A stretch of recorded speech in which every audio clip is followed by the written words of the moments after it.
నమస్కారం ఘంటారావానికి స్వాగతం. ముందుగా ప్రధానాంశాలు. కాసేపట్లో కర్నూలు జిల్లాకు చంద్రబాబు పుష్కర ఘాట్ల పనులు పరిశీలించనున్న సీఎం.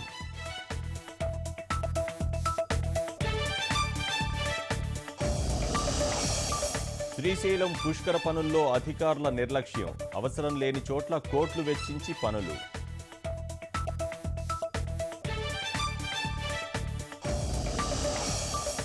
ప్రకాశం బ్యారేజ్ నుంచి నీరు విడుదల, కృత్తివెన్ను, కలిదిండి, కైకలూరు రైతుల్లో ఆనందం.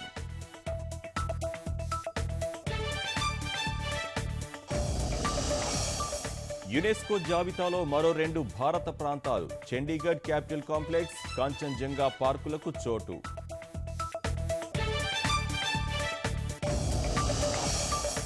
ఇక కారులో కూర్చొనే సినిమా చూసేయండి, విశాఖలో అందుబాటులోకి డ్రైవ్ ఇన్ థియేటర్.